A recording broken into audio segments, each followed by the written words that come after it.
La Suisse est connue pour les montres, le chocolat, les tennismen et l'évasion fiscale.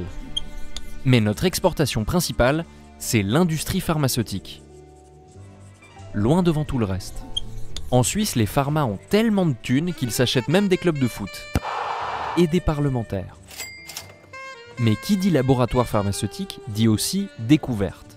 Et cette semaine, on fête les 75 ans de la découverte du LSD par le chimiste suisse Albert Hofmann. Il s'est payé son premier trip d'acide le 16 avril 1943 par accident.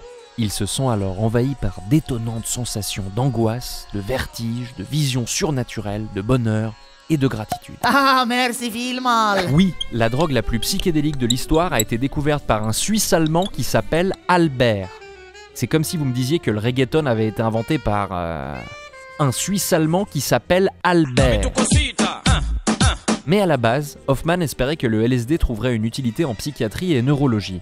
Des universités le testant notamment pour aider les alcooliques à se désintoxiquer. Rouge sur blanc, tout fout le camp. Oui, à une époque, si tu voulais du LSD gratuit, il suffisait de devenir alcoolique. C'était mieux avant. Il sera également testé par l'armée américaine comme arme incapacitante au cours d'expériences secrètes. À l'égard, ça aurait une autre gueule si au lieu de bombarder un pays, l'armée américaine y organisait Woodstock. Car le LSD est rapidement récupéré par les mouvements hippie, flower power et psychédéliques.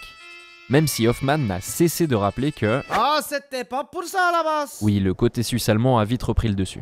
Après 3 décennies où le LSD disparaît presque, il revient en grâce à la Silicon Valley, où les cadres l'utilisent pour doper leur créativité.